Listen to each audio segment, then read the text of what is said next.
அட என்னடா லைட்டை காமிக்கிறேன்னு பார்க்குறீங்க. இந்த மாதிரி சாண்டியர்லாம் பெரிய பெரிய ஸ்டார் ஹோட்டல், அண்ணாச்சி கடை, சரவணாவில், ஜுவல்லரி ஷாப்லலாம் பார்த்துருவோம். பார்க்கவே பிரம்மாண்டமாக இருக்கும். இதெல்லாம் பார்க்கும்போது நம்ம நினைப்போம் 20,000 30,000 இருக்கும். நம்ம சொந்த வீட்டில் இது மாதிரி வாங்கி மாட்டினா ஆசைப்படுவீங்க. கவலை விடுங்க, இந்த வீடியோ உங்களுக்காக தான். இந்த மாதிரி சாண்டியர்லாம் ஜஸ்ட் 800 ருபீஸ்லேயே ஸ்டார்ட் ஆகுதா நம்ப முடியுதா? அவ்வளோ அழகான லைட்லாம் இருக்குது.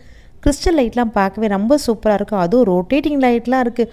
மியூசிக் கேட்கும், கலர் சேஞ்சிங் சொல்லி ஏகப்பட்ட வெரைட்டி இருக்குது. அவ்வளோ அழகாக இருக்குது. ஒன்று ஒன்று ஒரு ஒரு ரேட்டு, பார்க்கவே செம்ம பியூட்டிஃபுல்லாக இருக்குது. சாண்டிலியர் மாதிரி வாங்கணுமா, இல்லை வால் ஹேங்கிங் மாதிரி வாங்கணுமா, இல்லை வந்து டைனிங்க்கு வாங்கணுமா, ஏகப்பட்ட மாடல் வச்சுருக்காங்க. எல்லாமே யூனிக்காக இருக்குது. அதுவும் ரொம்ப ரீசனபிள் ப்ரைஸாக இருக்குது. கண்டிப்பாக உங்கள் புது வீட்டுக்கு இது மாதிரி லைட் வேணும்னா கண்டிப்பாக இந்த ஷாப்பை நீங்கள் காண்டாக்ட் பண்ணுங்கள். உங்கள் காண்டாக்ட் அட்ரஸாக தரேன். நான் ரொம்ப அழகாக லைட்லாம் இருக்குது. பார்க்கவே பாருங்கள், சூப்பராக இருக்குது. கலரும் சேஞ்ச் ஆகுது. இதில் வந்து மியூசிக்கும் நம்ம இது வேறு எங்கேயும் கிடையாது, பாரிஸ் கார்னர் தான் இருக்குது. நிர்மல் என்டர்பிரைஸ். இது மாதிரி லைட் வேணும் கேட்குற உங்கள் ஃப்ரெண்ட்ஸ்க்கு இந்த வீடியோ ஷேர் பண்ணி யூஸ்ஃபுல்லாக நினைக்கிறேன்.